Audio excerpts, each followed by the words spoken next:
¿sí? Machu Picchu viene de aquellos vocablos quechuas, del runacimi, del idioma hablado en el antiguo Perú, antiguo Tahuantinsuyo, que significa Machu Picchu. Machu, viejo o antiguo. Picchu, la cima o la montaña. La montaña vieja o la montaña antigua. ¿Bien? Machu Picchu es una construcción realizada por el noveno gobernante inca. Su nombre, Pachacútec. ¿Sí? Con él empieza esa expansión, con él empieza ese florecimiento y con él inicia la construcción de Machu Picchu. Machu Picchu es un proyecto dado por 3 gobernantes incas, iniciado por Pachacútec en 1430 y continuado por Tupac Inca Yupanqui, su hijo, continuado también por Huayna Cápac, su nieto. Machu Picchu es un proyecto no terminado, no se terminó de construir Machu Picchu. ¿Qué aconteció? ¿Qué pasó? Primero, una guerra civil. Segundo, la llegada de los españoles. Cuando hablamos de una guerra civil nos referimos a 2 hermanos, Huáscar y Atahualpa. Ambos querían ser gobernantes, ambos querían tener el control del Tahuantinsuyo. Tahuantinsuyo es ese nombre o ese término que se le dio a todo el espacio conquistado y habitado por los incas y abarcó 6 países de Sudamérica: Colombia, Ecuador, Perú, Chile, Argentina y Bolivia, desde Pasto, Colombia, hasta el río Maule, Chile. Todo eso fue el Tahuantinsuyo, señores. Imagínense. Ese Tahuantinsuyo se dividió en 2 porque Huáscar y Atahualpa empezaron a pelear. Ganador de esta guerra es Atahualpa. Celebrando su triunfo en Cajamarca, ¿quiénes llegan? Los españoles. Pero se le llama españoles a este grupo de personas que vienen de España. Pero recuerden, España también estaba dividido. Los de Aragón y los de Castilla. En sí los que llegaron acá son los castellanos. ¿Sí? En 1532. Ahí se paralizaron todas las obras en este lugar. Ya no se continuó con las obras. Muy bien. Estando Machu Picchu ya en medio obra, ¿sí? Es abandonada. Abandonada aproximadamente en el año de 1540. La población que estuvo acá se desesperó con la llegada de los españoles. Pues los españoles no venían nada amistosos, no venían a saludarte, decían, ¿cómo estás? Muy buena construcción. No, señores, venían con otros fines. ¿Sí? Por tanto, muchas de estas ciudades incas, no solamente Machu Picchu fue abandonada, sino muchos otros. César, ¿tu guía en inglés dónde está? César, ¿tu guía en inglés? ¿Adentro? Mirador. Yeah. Entonces, Machu Picchu es abandonada en el año mencionado. Desde ahí no se conoce nada sobre este lugar. 400 años de abandono, que no se conoce nada sobre Machu Picchu. Sí, porque muchos de estos abandonaron. Algunos se fueron a vivir hacia las riberas del río. Algunos se fueron hacia la selva, pues la selva era mucho más seguro para ellos. Pues los españoles no entraban hacia la selva. ¿Por qué? La selva es peligrosa, animales salvajes, epidemias. Es muy difícil entrar a la selva. Y si uno no la conoce, se pierde muy fácilmente. Muy bien. Machu Picchu abandonada durante esos 400 años hasta 1911. ¿Qué pasó en 1911? El profesor norteamericano Hiram Bingham, él es profesor de historia de la Universidad de Yale, que llega a Sudamérica siguiendo las corrientes libertadoras de Simón Bolívar. Esa era su tesis, ese es su motivo de viaje a este lugar. Pero cuando hace su paso por este lugar, se entera sobre los incas. Dice, oiga, la cultura inca está maravillosa. Le narran sobre muchas historias, dentro de ellas de ciudades perdidas, como el Paititi. ¿Qué es el Paititi?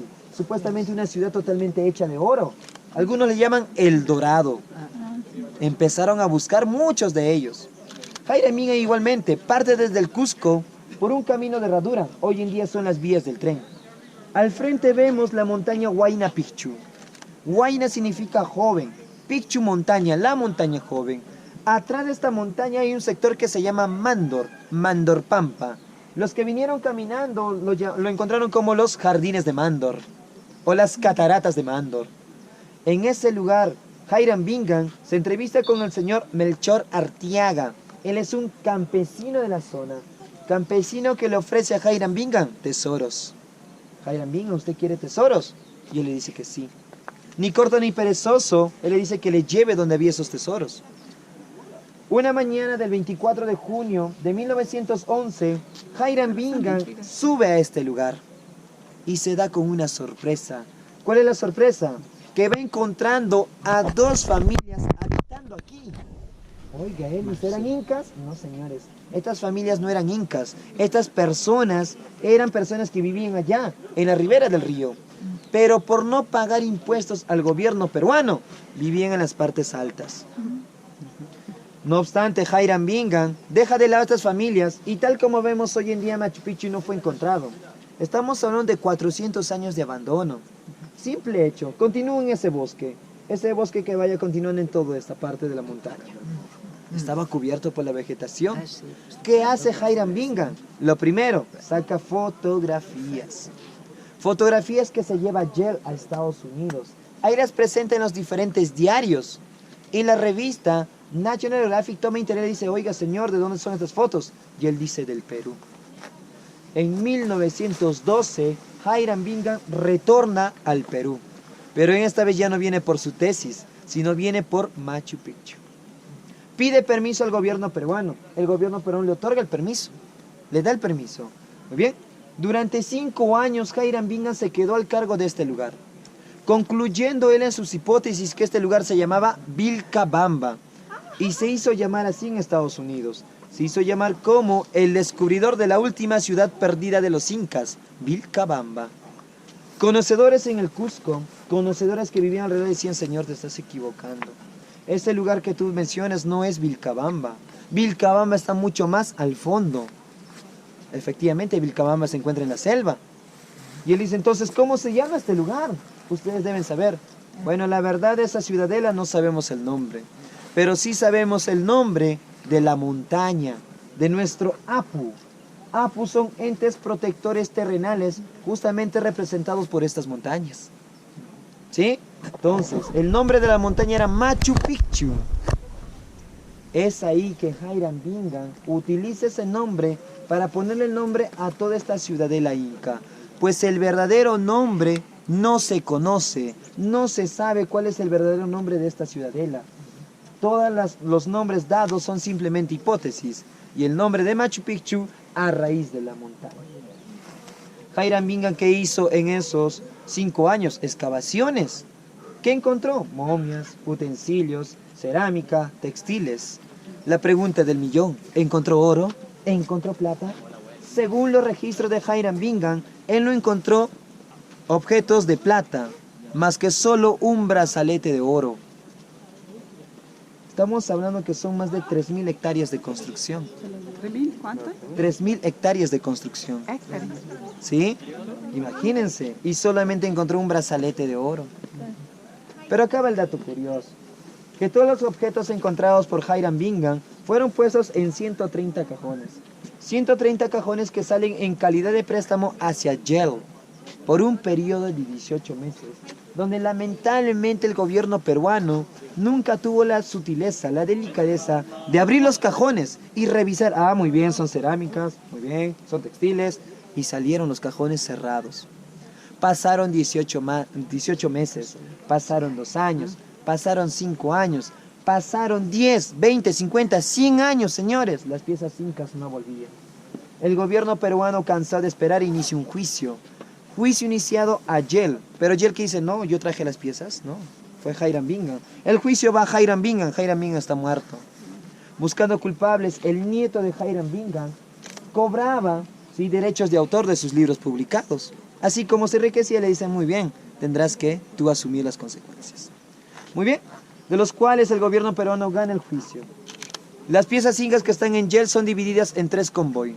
El primer convoy ya llegó al Perú. Mucha alegría, lo festejamos.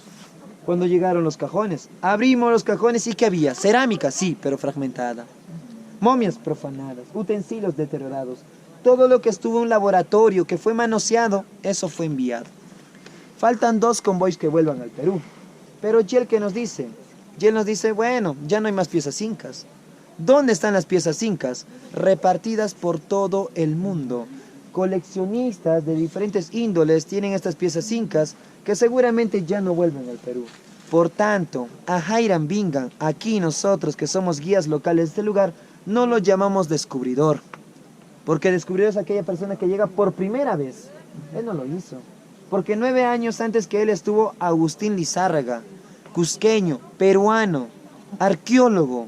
Pero lamentablemente él no tenía esto, dinero, financiamiento. El gobierno peruano no gastaba ni un sol para este tipo de excavaciones. Muy bien. Ahora, una vez ya Machu Picchu, dada a conocer hacia el mundo por Hiram Bingham, ¿sí?, inicia, ¿sí?, muchos títulos de ellos, como Patrimonio Mundial, ¿sí?, por ejemplo, en 1987, y posteriormente Maravilla Mundial, en el 2007. El 7 de julio del 2007 es donde ya empieza a tener esta gran cantidad de afluencia de turismo, ¿sí? Actualmente Machu Picchu es una ciudad inca que está dividida en 2 sectores. Un sector agrícola, que es todo esto que vemos acá, caracterizado por estos andenes o terrazas. Y en la parte de al fondo es el sector urbano, constituido por colcas en la parte superior, ¿sí?, colcas o almacenes, recintos ceremoniales como este que encontramos aquí al frente de nosotros, que es el sol, muy claramente distinguido del resto, y dentro de ellos un sector de viviendas o también un sector urbano, de los cuales los vamos a recorrer esta mañana, ¿sí? Vamos a caminar por estas calles incas. Hoy en día tenemos el honor de poder caminar, pues se han lanzado proyectos donde lamentablemente de lugares mucho más altos se van a hacer las explicaciones. Señor, usted ve esa parte de allá, eso es tal cosa. Hoy en día tenemos la opción de caminar.